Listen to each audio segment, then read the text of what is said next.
Hello aspirants, this is Ahir and welcome back to SSB crack exams. आज के इस video में हम एनडीए एग्जामिनेशन के लिए 60 डे स्टडी प्लान के बारे में डिस्कस करने की कोशिश करेंगे। खासकर आपके जीएटी जी के सेक्शन के बारे में किस तरीके से आपकी प्रिपरेशन हो सकती है, किस तरीके से आप होलिस्टिकली इन 60 दिनों में पूरी तरीके से जीएटी जीके के सेक्शन को कवर कर सकते हैं, उन सभी के बारे में डिस्कस करेंगे। तो आइए वीडियो को शुरू करते हैं।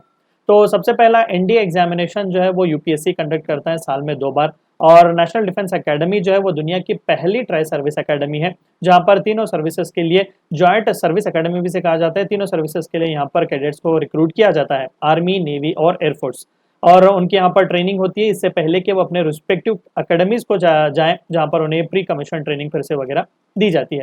तो लोकेशन जो है वो खड़कवासला, पुणे, महाराष्ट्र में है। और इंपॉर्टेंट इवेंट्स की अगर मैं बात करूं आपके अपकमिंग एनडीए 2023 एग्जामिनेशन के लिए, तो नोटिफिकेशन जो है वो ऑलरेडी रिलीज हो चुका हुआ है 17 मई 2023, और एप्लीकेशन भी उसी दिन स्टार्ट हो चुका हुआ है 17 मई 2023।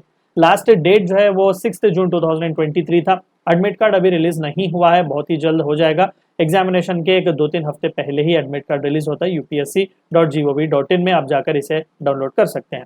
एग्जामिनेशन जो डी डे है सबसे इंपॉर्टेंट, वो 3 सितंबर 2023 है, संडे आपका है, और declaration of the results most probably October या नवंबर के महीने में हम एक्सपेक्ट कर सकते हैं।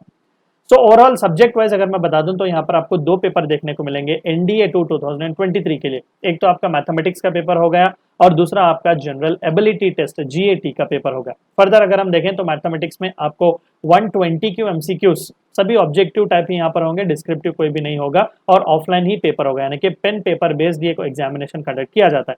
तो मैथमेटिक्स में 120 क्वेश्चंस आपको आएंगे टोटल 300 मार्क्स के लिए, यानी कि हर करेक्ट आंसर के लिए 2.5 मार्क्स, और हर रॉन्ग आंसर के लिए -0.83 मार्क्स, यानी कि 1/3 मार्क आपका कट जाएगा। और जीएटी सेक्शन में, जीएटी पेपर में अगर हम देखें तो 2 सेक्शन यहाँ पर है। एक तो इंग्लिश, जहाँ पर 50 एमसीक्यूज आते हैं 200 मार्क्स के लिए, और सिमिलरली जीके के सेक्शन में देखें तो यहाँ पर 100 क्वेश्चंस आते हैं 400 मार्क्स के लिए, यानी कि इंग्लिश हो या जीके, हर करेक्ट आंसर के लिए आपको 4 मार्क मिलेंगे, और हर रॉन्ग आंसर के लिए -1.33 मार्क्स आपके कट जाएंगे। यानी कि ये पूरा एनडीए 2023 का क्वेश्चन पेपर्स अगर आप देखें तो टोटल 270 एमसीक्यूज आपके होते हैं 2 क्वेश्चन पेपर्स में। 900 मार्क्स के लिए आप इसे अटेम्प्ट करते हैं। मैं इस स्ट्रेटजी के या फिर इस स्टडी प्लान के वीडियो में बस आपसे जीएटी जी के सेक्शन के बारे में बात करूंगा। रिस्पेक्टिव ट्यूटर्स ने, भले वो इंग्लिश के लिए हो या फिर मैथमेटिक्स के लिए हो, आपको रिस्पेक्टिव वीडियोस मिल जाएंगे, आप जरूर जाकर उन्हें चेकआउट कीजिएगा। जहां तक जीएटी जीके के सिलेबस की अगर मैं बात करूं तो यहाँ पर जनरल साइंसेस भी हैं, और जनरल अवेयरनेस या फिर जनरल नॉलेज से रिलेटेड सब्जेक्ट्स हैं। क्या क्या वो सब्जेक्ट्स हैं? सबसे पहला आपका जीएस में फिजिक्स आता है, केमिस्ट्री आता है, और बायोलॉजी आता है। और अगर ह्यूमैनिटीज या फिर जनरल अवेयरनेस की बात करें तो यहाँ पर geography, history, polity, static GK, current affairs and defence updates आपका जीएटी जीके का सिलेबस हो जाएगा। तो ऐसा से मैं आपको डे वाइज बताऊंगा कि कितने घंटे आपको कौन सा दिन कौन सा टॉपिक पढ़ना पड़ेगा। पहले हम फिजिक्स से शुरू करते हैं, ठीक है। सबसे ज्यादा इंपॉर्टेंट क्वेश्चंस और सबसे ज्यादा वेटेज भी, one of the most important weightage जो सब्जेक्ट है वो फिजिक्स का ही होता है एनडीए के क्वेश्चन पेपर में। तो दिन में 4 घंटे काफी होंगे, ठीक है, क्योंकि आपको बाकी के भी सब्जेक्ट्स पढ़ने हैं। तो 60 दिन जो कि आपके पास अवेलेबल है, तो जाहिर सी बात है कि डेली बेसिस पर मैं आपको चंद टॉपिक्स दूंगा, आप उन्हें कवर करने की कोशिश कीजिएगा। पर डे 4 घंटे अगर आप जीएटी जी के पेपर पर स्पेंड करेंगे तो वो काफी होगा। पहले 2 दिन आप पढ़िएगा units and measurements, motion in a plane, law of motion, work, energy and power, rotational motion, gravitation, और जितना भी टॉपिक्स हमने दिया हुआ है पहले 2 दिन के लिए उसका रिवीजन भी आपको कर देना चाहिए। यहाँ पर देखिए आपको ऑलरेडी इस पीपीटी का पीडीएफ भी मिल जाएगा, तो डाउनलोड जरूर कीजिएगा। और इंपॉर्टेंस किस लेवल का है आपको उस लेवल से ही इस टॉपिक को पढ़ना पड़ेगा। जैसे कि जितने भी इंपॉर्टेंट टॉपिक्स हमने यहाँ पर दिए वो सभी इंटेंसिव हैं, यानी कि बहुत ही इंपॉर्टेंट ये सभी टॉपिक्स हैं। रिपीटेटिव हमें टॉपिक्स देखने को मिला है, तो आपको इन्हें बार बार पढ़ना पड़ेगा। नेक्स्ट डे 3 एंड 4 आपको solid mechanics, fluid mechanics, thermal properties of matter, thermodynamics, kinetic theory of gases, optics और साउंड आपको कवर करना है, और इसका रिवीजन भी कर लेना है। Day 5 and 6 oscillation, waves, electric charge and fields, current, electricity, moving charges and magnetism, electromagnetic induction और इलेक्ट्रोमैग्नेटिक वेव्स, और आपको साथ ही साथ इसका रिवीजन भी करना पड़ेगा। और डे 7 और 8 यानी कि 8 डेज काफी हैं फिजिक्स के लिए। तो डे 7 और 8 human I and the colourful world, alternating current, atomic physics, nuclear physics, semiconductors और कम्युनिकेशन सिस्टम जो है आपको रैप अप करके इसका रिवीजन भी करना पड़ेगा। तो 8 दिन काफी है आपके फिजिक्स के लिए। नेक्स्ट जाते हैं केमिस्ट्री की, और chemistry is also one of the most important subjects. और केमिस्ट्री की बात करें तो यहाँ पर भी 4 घंटे काफी होगा। डे 9 और 10 आप कीजिएगा एक काम के matters in our surrounding is matter around us, pure structure of atom, atom and molecules, और जितना भी आपने पढ़ा हुआ है अंत में इसे रिवाइज करने की कोशिश कीजिएगा। डे 11 और 12 chemical reactions and equations, acid basis and salts, metals and non metals, carbon compounds, classification of elements, और आपको इन सभी का रिवीजन भी करना पड़ेगा। Day 13 and 14 basic chemistry, state of matter, atomic structure, advanced chemical bonding, और आपको इस सभी का रिवीजन भी करना पड़ेगा। Day 15 and 16 thermodynamics, solution, equilibrium, redox reactions and electrochemistry, chemical kinetics. Day 17 और 18 surface chemistry, metallurgy, hydrogen, s and p block, d and f block, coordination compounds, और इन सभी के रिवीजन भी आप कर लीजिएगा। Day 19 and 20 basic organic chemistry, hydrocarbons, haloalkanes, organic compound containing oxygen and organic compounds containing nitrogen आप पढ़ेंगे तो आपको काफी होगा। अगेन इंपॉर्टेंस लेवल देख लीजिएगा, सभी मीडियम और लीस्ट हैं, और इसका रिवीजन भी आप कर लीजिएगा। Day 21 and 22 polymers, biomolecules, environmental chemistry, chemistry in everyday life, miscellaneous chemistry, और आपको इन सभी का रिवीजन भी करना पड़ेगा। केमिस्ट्री काफी है 22nd डे तक। आइए आगे बायोलॉजी के बारे में पढ़ते हैं, ये आखिरी सब्जेक्ट है जो आपके जीएस का है। तो बायोलॉजी में भी 4 घंटे पर डे काफी होगा। डे 23 एंड 24 बेसिक से स्टार्ट कीजिएगा, जैसे कि बायोलॉजिकल क्लासिफिकेशन हो गया, प्लांट एंड एनिमल किंगडम हो गया, फ्लावरिंग प्लांट्स की एनाटॉमी हो गई, transportation and nutrition in plants, respiration in plants, reproduction in plants, biomolecule, cell cycle and division.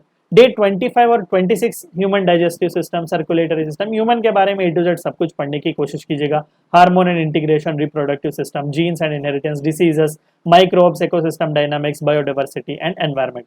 26 दिन काफी होंगे आपको डे 1 से लेकर 26 पूरा जनरल साइंसेस कवर करने के लिए। आउट ऑफ 60 डेज 26 दिन आपको चाहिए, 26 डेज के आप जनरल साइंसेस के लिए ही रखें। आपका होगा फिजिक्स, केमिस्ट्री और बायोलॉजी। अब आइए हम ह्यूमैनिटी सब्जेक्ट्स की बात करते हैं। बाकी के पूरे दिन आपको ह्यूमैनिटी सब्जेक्ट के लिए ही देना होगा। ज्योग्राफी, जहां से सबसे ज्यादा क्वेश्चंस आते हैं एनडीए के पेपर में से, आप देख लीजिएगा हर साल आपको 15, 16, 17, 18 एमसीक्यूज आपको देखने को ही मिलते हैं। ज्योग्राफी बहुत ही इंपॉर्टेंट है एनडीए वाले बच्चों के लिए। तो यहाँ पर भी 4 घंटे काफी होगा। डे 27 एंड 28 बेसिक से स्टार्ट कीजिएगा, जैसे कि latitude, longitude, time zone, physical features of India, Gangetic plains हो गया, Deccan plateau, eastern western Ghats वगैरह हो गए, इंटरनेशनल बाउंड्रीज, इंपॉर्टेंट स्टेट्स क्या है, ठीक है, फिजिकल फीचर्स क्या है इंडिया के, जैसे कि Himalayas, the great Gangetic plains, coastal planes वगैरह, मेजर रिवर्स और उनके ट्रिब्यूटरीज, ठीक है, hydro power, thermal power plants वगैरह कहाँ पर है, न्यूक्लियर पावर प्रोजेक्ट्स इंडिया में कहाँ पर है, list of minerals, major industries, ये बहुत ही इंपॉर्टेंट है। कई बार डायरेक्ट सवाल भी आपको पूछता है इंडस्ट्रीज के लोकेशन से रिलेटेड, तो बहुत ही इंपॉर्टेंट सी चीजें हैं। हिस्टोरिकल सी सिटीज भी आप कवर कीजिएगा। Day 29 and 30 type of agricultural practices, खासकर ग्रीन रेवोल्यूशन, ठीक है, उन सभी के बारे में, पोल्यूशन, ग्लोबल वार्मिंग वगैरह के बारे में पढ़िएगा। मेजर नेशनल पार्क्स इंडिया में क्या क्या है, बायोडाइवर्सिटी, हॉटस्पॉट्स के बारे में पढ़िएगा। UNESCO world heritage sites, major environmental और इंडस्ट्रियल समिट्स, अभी आपको करंट अफेयर्स में भी कवर करना पड़ेगा। अर्थ के origins, different level of atmosphere, formation of the earth, geomorphology से रिलेटेड जो कुछ भी इंपॉर्टेंट सी चीजें हैं, जैसे कि various volcanoes, various landforms etcetera, आप कवर करने की कोशिश कीजिएगा। Day 31 and 32 various geomorphic processes, जैसे कि अर्थक्वेक हो गया, साइक्लोन हो गया, pressure belt, wind system, ocean currents, waves and tides, soil, afforestation, grasslands के बारे में, type of natural vegetation, renewable and non renewable resources, major biomes दुनिया में क्या क्या है, वेरियस ट्राइब्स, उनके माइग्रेशन, सेटलमेंट के पैटर्न्स वगैरह, टाउन्स, मेगा सिटीज, प्रोजेक्ट्स। और आखिरी दिन 32 आपको करना क्या है, शाम में बैठकर जो कुछ भी ज्योग्राफी पड़ी हुई है आपको पूरा रिवीजन करना पड़ेगा। इंपॉर्टेंट है, day 32 will be a wrap up for your geography. Next most important area जहां से ज्यादा क्वेश्चन आते हैं ज्योग्राफी के बाद, वो ऑफकोर्स हिस्ट्री ही है। यहाँ पर भी 4 घंटे पर डे काफी होगा। डे 33 एंड 34 एंशिएंट से स्टार्ट कीजिएगा, एंशिएंट इंडियन हिस्ट्री, ठीक है, स्टोनेज वगैरह से, बाद में इंडस वैली सिविलाइजेशन पर आइएगा, अर्ली और लेटर वैदिक, मौर्यन एम्पायर, संगम लिटरेचर, इंडिजीनियस जो कुछ भी डायनेस्टीज थे, ठीक है, जो आके यहाँ पर इन्वेट किए, जो रूल करके गए, शाकास हो गए, इंडो पार्थियंस हो गए, इन सभी के बारे में पढ़िएगा। गुप्ता पीरियड बहुत इंपॉर्टेंट है, कई बार गुप्ताओं के बारे में पूछा गया है, गुप्ता का कॉइनेज, गुप्ता का आर्ट एंड आर्किटेक्चर को जो कंट्रीब्यूशन वगैरह आपके लिए बहुत ही इंपॉर्टेंट है। बाद में मिडिवल नॉर्थ इंडिया में जो कुछ भी छोटे बड़े डायनेस्टीज है, पोस्ट गुप्तास, और मिडिवल साउथ इंडिया में भी जो कुछ भी छोटे बड़े डायनेस्टीज हैं उसके बारे में कवर करने की कोशिश कीजिएगा। डे 35 एंड 36 मेडिवल इंडिया में आपको आ जाना चाहिए, दिल्ली सल्तनत को चालू कीजिएगा, तुगलक हो गया, खिलजीस हो गया, ठीक है, लोडीज हो गया, इन सभी को पढ़ लीजिएगा। विजयनगर एम्पायर बहुत ही इंपॉर्टेंट है, कई बार डायरेक्ट फैक्चुअल क्वेश्चंस भी इंडिया के में पूछे गए हैं फ्रॉम विजयनगर एम्पायर, तो कवर कीजिएगा with special emphasis to Shri Krishna Devaraya, ठीक है। बाद में मुगल्स बहुत ही फेवरेट टॉपिक है यूपीएससी का। मुगल के राजाओं बादशाहों, उनका कंट्रीब्यूशन, उनके कंस्ट्रक्शंस, उनके रिफॉर्म्स, लैंड रिफॉर्म्स हो गए, उनके रेवेन्यू रिफॉर्म्स, ये सभी बहुत ही इंपॉर्टेंट है। Carnatic Wars, Anglo Maratha Wars, Anglo Sikh Wars, यानी कि आहिस्ता से आप transition of modern Indian history को कीजिएगा। स्टेजेस ऑफ कॉलोनियज्म, ब्रिटिश एडवेंट किस तरीके से हुआ था, ड्रेन थ्योरी क्या क्या थी, railway introduction, commercialisation of agriculture, ये आपको कवर करना पड़ेगा। डे 37 एंड 38 आपको आहिस्ता से रिनाइजेंस पर आना पड़ेगा, सोशल रिलीजियस रिफॉर्म मूवमेंट्स, राजा राम मोहन रॉय, ईश्वर चंद्र विद्यासागर, इन सभी के बारे में पढ़ना पड़ेगा। 1857 का रिवोल्ट बहुत ही इंपॉर्टेंट है, कई सारे एमसीक्यूज आपको यहाँ से आए हुए हैं, और मेजर जो कोई भी चाहे वो सिविल हो, ट्राइबल हो, पेजेंट मूवमेंट्स, उन सभी को कवर करना पड़ेगा। नेक्स्ट मोस्ट इंपॉर्टेंट टॉपिक जो है वो नेशनल कांग्रेस और उनके सेशंस हैं। मॉडरेट्स और एक्सट्रीमिस्ट का फेस पढ़ेंगे, बाद में Swadeshi movement, home rule movement, Khilafat and non cooperation, civil disobedience, और अंत में quit India movement along with Subhash Chandra Bose and establishment of Indian National Army. ये जितने भी आप देख रहे हैं ना, चाहे वो स्वदेशी मूवमेंट के बाद से जितने भी, चाहे वो चंपारण खेड़ा 1915 से लेकर 1947, ये सभी गांधी ने राही हैं। तो गांधी जी के जो कुछ भी इंपॉर्टेंट से मूवमेंट है वो बहुत ही इंपॉर्टेंट है, उन्हें कवर करने की कोशिश कीजिएगा। डेट 39 और 40, rise of Muslim league, India का पार्टीशन और पोस्ट पार्टीशन क्या क्या हुआ, कॉन्स्टिट्यूंट असेंबली के एस्टेब्लिशमेंट के बारे में थोड़ा बहुत, इंडस्ट्रियलाइजेशन और एग्रीकल्चरल रिफॉर्म्स हमने क्या लाए, policy of non alignment, Panchsheel, Pakistan के साथ वॉर्स, हमारे चाइना के साथ वॉर, इंडिया इंटरनेशनल लेवल पर किस तरीके से इन्वॉल्वमेंट देता आया है, नॉन अलाइनमेंट मूवमेंट भी हमारे लिए इंपॉर्टेंट है, और वर्ल्ड हिस्ट्री सेपरेटली आपको पढ़ना पड़ेगा, क्योंकि कपल ऑफ ईयर से डायरेक्ट फैक्चुअल क्वेश्चंस आपको, चाहे वो अमेरिकन रेवोल्यूशन हो, फ्रेंच रेवोल्यूशन हो, इंडस्ट्रियलाइजेशन, वर्ल्ड रेनेसेंस जैसे कॉन्सेप्ट से आपको देखने को मिल रहे हैं। तो बहुत ही इंपॉर्टेंट है, ये सभी चीजें आप हिस्ट्री में कवर करने की कोशिश कीजिएगा। 40 डेज काफी हैं, आउट ऑफ 60 हिस्ट्री तक कवर हो जाएगा। पॉलिटी, देखिए पॉलिटी से बहुत ही कम क्वेश्चन आते हैं, वैसे तो डायरेक्ट रेफरेंस हमें पॉलिटी का देखने को नहीं मिलता। मैंने ऑलरेडी एक स्ट्रेटजी का वीडियो बनाया हुआ है इंडियन पॉलिटी को लेकर, इंडिया वालों के लिए, आप उसे जरूर देखिएगा, वहां पर मैंने डिस्कस किया हुआ है कि आपको पॉलिटी कौन सी चीजें पढ़नी पड़ेगी। ज्यादा टाइम पॉलिटी पर मत देने की कोशिश कीजिएगा, ज्यादा टाइम आप या तो हिस्ट्री पर दीजिएगा या फिर ज्योग्राफी पर दीजिएगा, आप अपने स्कोर को मैक्सिमाइज कर सकते हैं। तो यहाँ पर भी 4 घंटे काफी होंगे। Day 41 and 42, constituent assembly, preamble और उससे रिलेटेड इंट्रोडक्शन पढ़िएगा। Union and it's territory, citizenship, fundamental rights, DPSPs, fundamental duties, constitution को अमेंड करना, बेसिक स्ट्रक्चर, यूनियन एग्जीक्यूटिव वगैरह। डे 43 एंड 44, 4 दिन ही काफी हैं।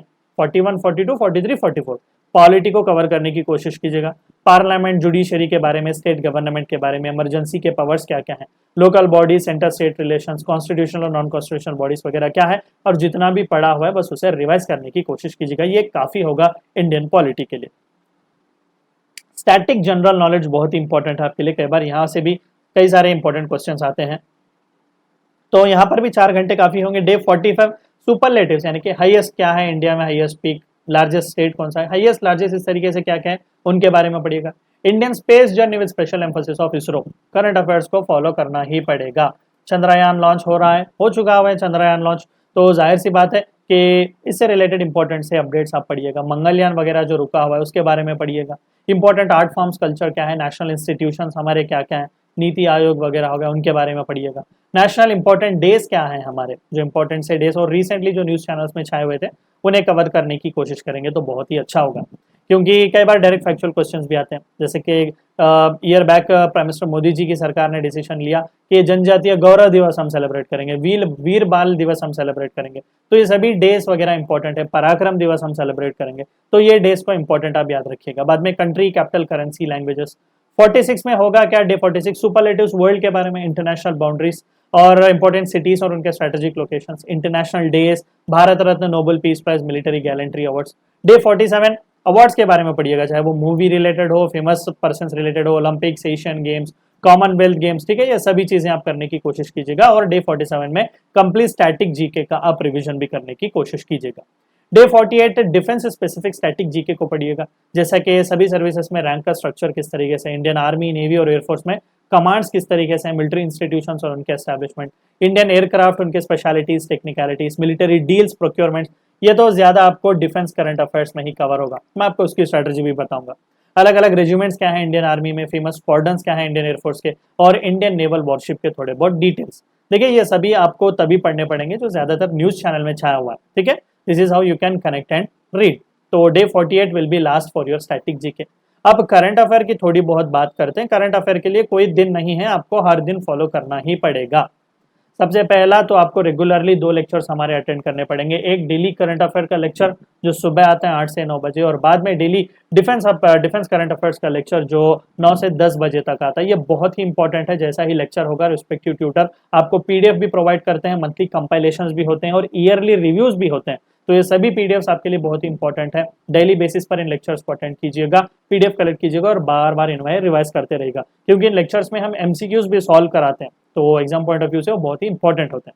अपार्ट फ्रॉम दैट कोई भी एक नेशनल लेवल का न्यूज़पेपर फॉलो कीजिएगा, चाहे वो द हिंदू हो, इंडियन एक्सप्रेस हो, प्रेस इन्फॉर्मेशन ब्यूरो पर भी नजर रखिएगा। ये बहुत ही इंपॉर्टेंट है। ये काफी होगा, हद से ज्यादा आपको करंट अफेयर्स में कूदने की भी जरूरत नहीं। यहाँ पर आपके पूरे नीड्स और नेसेसिटीज एनडीए 2023 के लिए फुलफिल हो जाएंगे। अब बचा क्या, फाइनल रिवीजन और मॉक टेस्ट जो बहुत ही इंपॉर्टेंट है। 60-70% जो सक्सेसफुल कैंडिडेट्स होते हैं उनका एक ही मंत्र होता है, बार बार रिवाइज करना, हद से ज्यादा प्रैक्टिस करना। इन 2 चीजों के सिवा वो और कुछ ज्यादा एक्स्ट्रा नहीं करते। फाइनल रिवीजन और मॉक टेस्ट की मैं बात करूं तो डे 49 से 58 रिवाइज कीजिएगा जो कुछ भी आपने पढ़ा हुआ है, जो कुछ भी नोट्स आपके पास है, जो कुछ भी कंटेंट स्टडी मटेरियल हम आपको देते हैं, और मॉक टेस्ट अटेंड करने की कोशिश कीजिएगा सीरियसली। और डे 59 और 60 2 दिन बचे हुए हैं, जो मॉक टेस्ट आपने दिए हुए हैं, जो भी कंटेंट आपने बनाया उस सभी को रिवाइज करने की कोशिश कीजिएगा, और बस वेट कीजिएगा फ्री ऑफ माइंड से कि नेक्स्ट डे जाकर एग्जाम पर अटैक कर देंगे। थोड़े बहुत टिप्स मैं आपको बता दूं तो एक डेडिकेटेड सेपरेट नोटबुक रखिएगा हर सब्जेक्ट के लिए, ताकि आप खुद के रनिंग नोट्स बना सकें, चार्ट्स वगैरह आप इजीली बना सकें, डायग्राम्स वगैरह जैसा आपको जैसा आसानी से समझ आएगा आप उसे बना सकते हैं। ठीक है, सो बेसिक इन्फॉर्मेशन तक ही आप अपने आप को रिस्ट्रिक्ट रखिएगा, कंप्लीट कॉन्सेप्चुअल एनालिसिस तक ही रखिएगा। देखिए सिलेबस सच बताएं तो बहुत ही वास्ट लगेगा, लेकिन पढ़ने वालों के हाथ में है कि किस तरीके से स्मार्टली वो उसे कन्फाइन करके पढ़ेंगे। ठीक है, और कोई भी डाउट हो किसी भी तरीके का आपको डिस्कशन भी करना हो तो you can always write to us support@ssbcrackexams.com and I wish you all the best for your upcoming NDA examination. तो वीडियो को एंड करने से पहले आप सभी को एक और बार याद दिला दूं कि एसएसबी क्रैक एग्जाम्स के पास एनडीए एग्जामिनेशन से related full fledge online course available है। आपको यहाँ पर लाइव क्लासेस भी देखने को मिल जाएंगे, notification, success stories, concept lectures मिल जाएंगे, sample practice test, mock test, कई सारी चीजें आपको यहाँ पर देखने को मिल जाएंगी। तो जाकर जरूर चेकआउट कीजिएगा और अपने फ्रेंड्स के साथ इन्फॉर्मेशन जरूर शेयर कीजिएगा। We also provide you courses like SSB interview online course, CDS, AFCAT, Territorial Army, ACC, MNS, and Warrior. 10 is a code which you should use so that you get 10% discount. Meet you next time. Until then, stay healthy, stay safe. Thank you for watching my video. जय हिंद। अगर आप एक defence aspirant हैं और SSB interview, NDA, CDS, AFCAT जैसे exams के लिए prepare कर रहे हैं तो आप एसएसबी क्रैक एग्जाम्स के कोर्स को चेक करना ना भूलें। आप हमारी लर्निंग एप्लीकेशन को गूगल प्ले स्टोर से भी डाउनलोड कर सकते हैं।